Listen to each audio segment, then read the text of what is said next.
Hello everyone, and welcome back to Let's Play Dream Daddy. Last we left off, I was in an awkward place apparently, but hopefully I'm doing a little bit better today.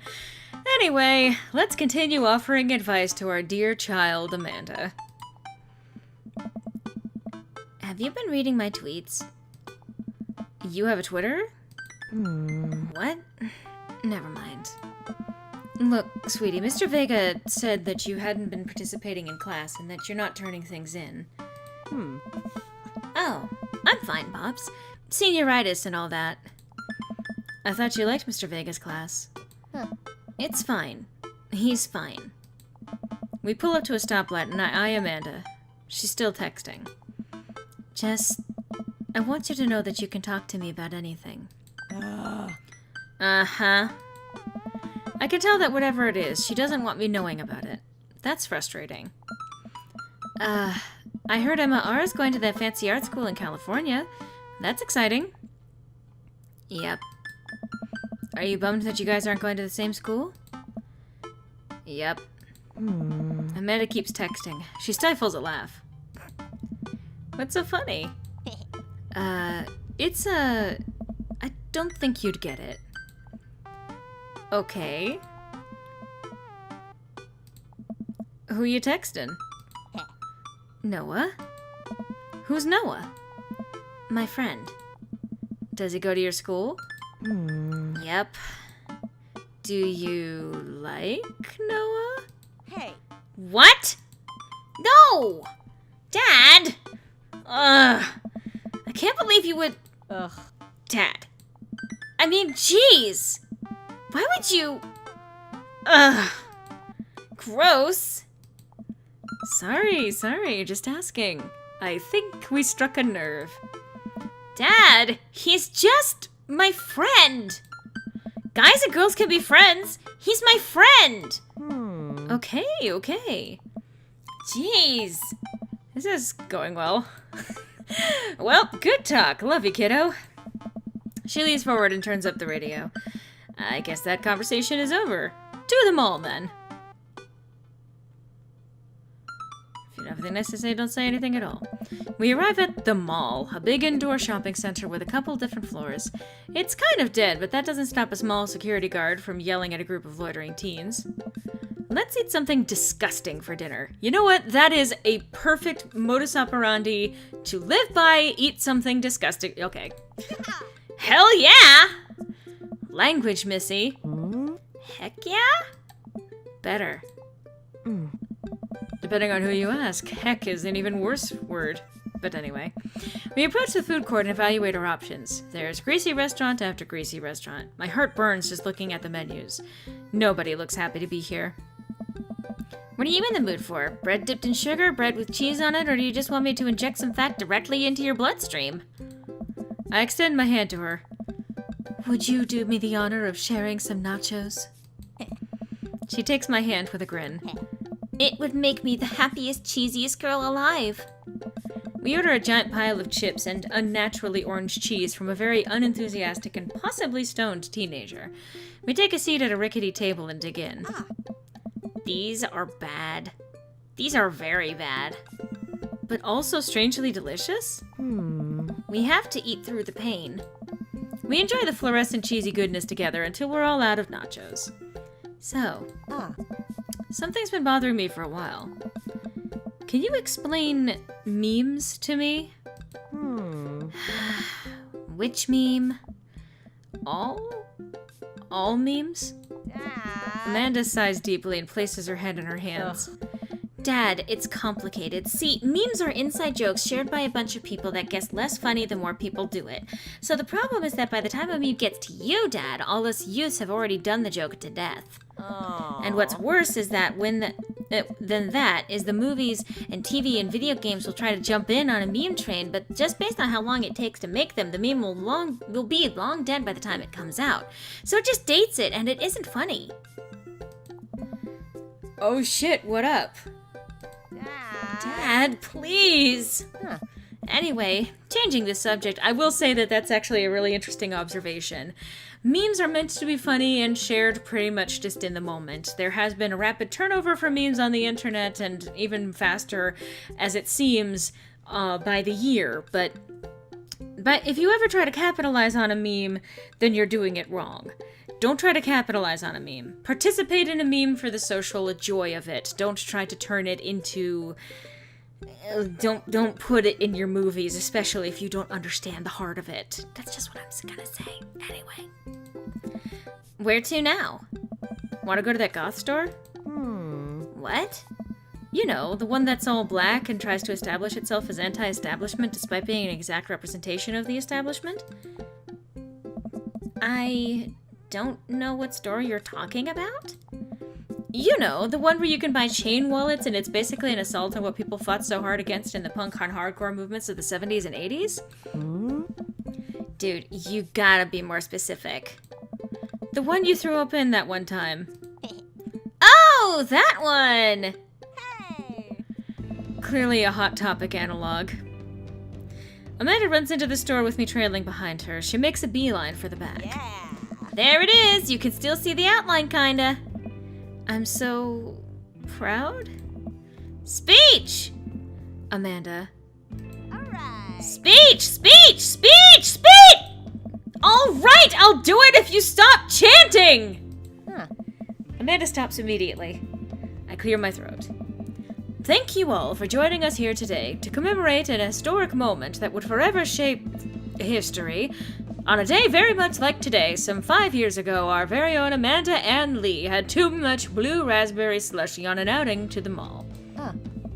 After begging her father to take her to Dead Goth and Beyond to buy rainbow suspenders, she proceeded to throw up all over a display of My Chemical Romance merchandise. Her loving father then had to pay for said merchandise, which to this day remains among our possessions. Thank you.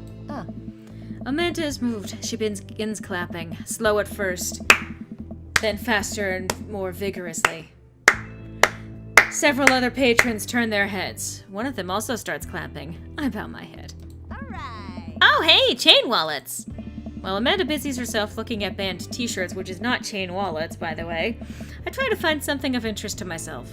Not much for a dad to look at a Dead Goth and Beyond.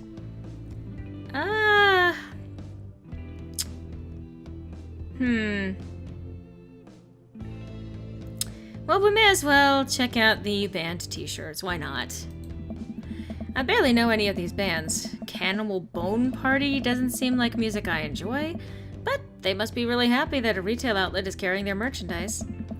I hope their parents are really proud of them. Look, this is very important to me. I overhear a stifled argument, and oh my god. I love this guy. Okay.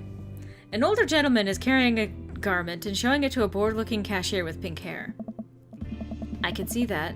I don't know what to tell you, dude. I just work here. Listen, when I bought this online, the website said this blouse was Victorian-inspired. However, when I received it, it clearly held the trademark of Edwardian dressage. Do you want a coupon?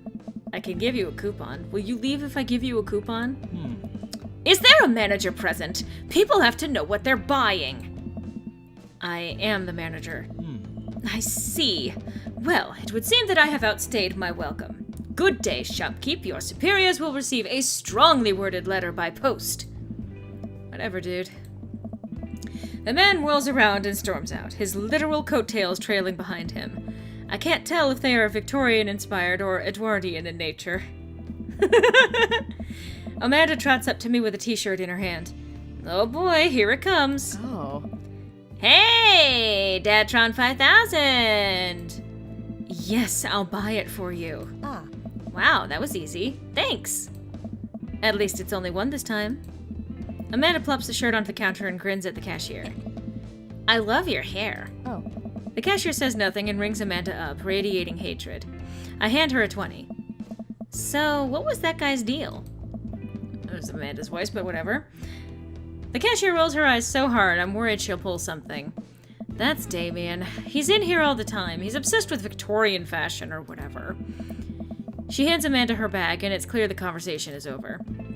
We make our way out of the store and head home to get some rest. Amanda and I sit on the couch, trying to find something to watch over bowls of ice cream. Ah. Oh, cool! Long Haul Paranormal Ice Road Ghost Truckers is on! Your favorite, right? I cannot believe that I made it through actually saying that correctly on the first go. Oh, hell yes! They have to make it over the Canadian tundra before the ice road melts, but also they're hunting ghosts. Also, the trucks are haunted. This is an episode I've already seen, but it's one of the best. Callum and Flint Dogbone, the twin brother truck diving and ghost hunting duo, find themselves in the greatest peril yet. Oh no! The ghost done got control of the truck. I can't steer them on them there damn ice roads. Let me use this EVP meter to try and communicate with the spirits. Flint, we're about to die. Ah, almost got it. If you listen carefully, it sounds like it's saying, you're gonna die. That's because we are about to die, you... This is art. The episode ends and Amanda excuses herself to go and start arguments on the internet. You know, I am proud of my child. I stay up a little longer, curious about the exploits of Callum and Flint Dogbone after their disastrous ice road accident. Afterward, I crawl into bed and get a good night's sleep. Hey, you actually went to your bed this time. Gas is cheaper in the suburbs. Morning, sleepyhead! 5 more minutes. You have never, ever let me have 5 more minutes, so get up. Fine. We have cereal for breakfast and spend the morning putting together furniture. Amanda is much better at interpreting the tiny manuals. We're able to put together a few shelves and one desk, but I'm pretty sure it was supposed to be a bookcase. So, you excited for the cookout today? If there's food, I'm excited. I'm all over those terrible store-bought sugar cookies that everyone brings to parties. Yeah, those are bad. Which means they're more for me. Don't you want to meet some of the people in the neighborhood? I'll probably end up standing uncomfortably in the corner with a plate of food and hope that nobody talks to me. Okay, this game is seriously calling me out and it needs to stop. It needs to stop calling me out like this. Dad, your beautiful work in progress. We will get that butterfly to emerge from the cocoon. The social butterfly. Well, we better start getting ready. We definitely don't want to be late. Whoa! What? No, we have to be fashionably late. Who shows up to a cookout on time? You know what? We're going early. Just because you said that. I head out the door and Amanda reluctantly follows. We walk across the street to Joseph's house with a store-bought veggie plate. I'm a terrible cook if it doesn't involve grill. Huh? I hope you guys are ready for this. I guess we're not as early as we thought we were. Joseph's backyard is already packed with people, and the smell of hot dogs wafts through the air. Small children run through a sprinkler, and adults chat in small clusters. I set our veggie plate down on the table next to 2 other veggie plates. Hey! There's Joseph! What about the sugar cookies? I wave to get his attention. The moment he sees us, he jogs over, arms open wide. Welcome! I'm so glad you 2 are here. And you brought veggies! Would you stop that? Let me introduce you to my family. Kids, come on over here. This is Chris, my eldest. Hey. Hi. Oh. This is Christian and Christy. They're twins. What? They stare creepily and say nothing. Hey. Then, of course, there's our youngest, Krish. Wait, where's Krish? Maybe Mary put him in his crib? Oh, no. It's the woman from... Wait, Joseph and Mary? Oh, no. With their kids, Chris, Christian, Christy, and Krish. Why? It's the woman from the bar the other night. What is she doing here? Oh. Oh, and how could I forget my lovely wife, Mary? Hey. Joseph pecks her on the cheek. She smiles. Huh. So he's definitely not a single dad. Ah, Mary's sweetheart, did you put Krish to bed? I'll have to go look for him. What? You'll have to... Oh. Joseph takes a moment and regains his composure. Mary, this is our new neighbor, Lore, and his daughter, Amanda. I'd shake your hand, but I have a glass of wine that I need to tend to. I love her. Nice to, meet you, Mary, for the first time. Charmed. Well, I have to go over there now. Mary leaves. Oh God, this is so awkward. I wonder if Joseph knows. I wonder if Mary knows that Joseph knows. I wonder if Joseph knows that Mary knows that I know. It takes all of my energy not to run away from the barbecue and start fresh in a new city. My wife has a wonderful sense of humor, but please, you two enjoy the barbecue. All the guys are really excited to meet you. Amanda and I mill around, try some of the food spread out on the table. I pick at some deviled eggs. Amanda grabs a small paper plate and immediately begins piling it with baked goods. I don't want to have to make friends. Ugh. Come on, Dad. Who are you going to party with when I go off to school? But I don't want to have to do pleasantries. Huh. Dad. They're gonna talk about weather. Dad. Go. Do it. Make a friend. But how can I possibly abandon my only child at a social function? That's bad parenting. This plate of cookies is my new dad. Bye. Amanda shoves me in the center of the yard. Well, here goes nothing.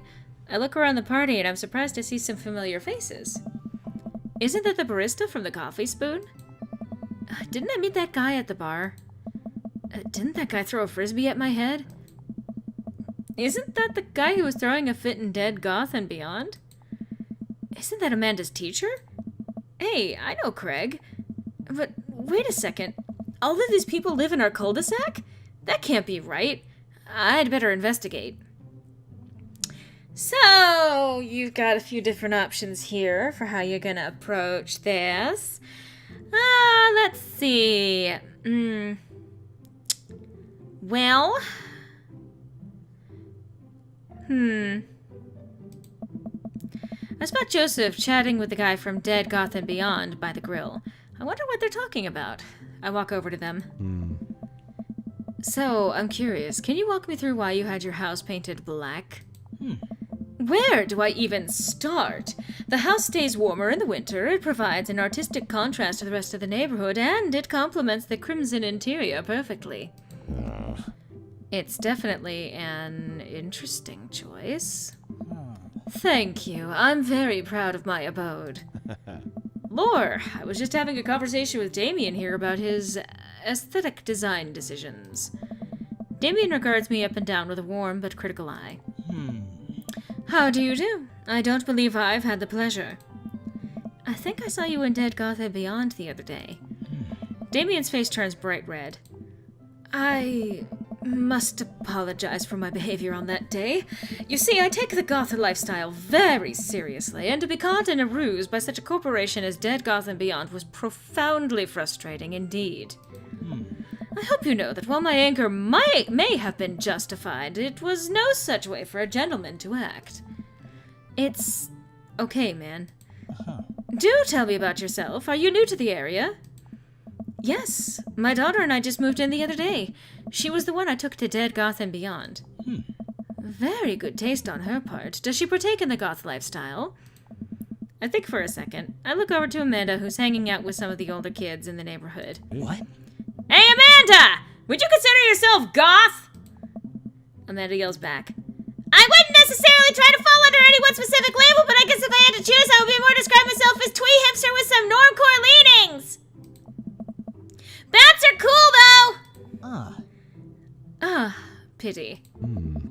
Are you enjoying the party so far?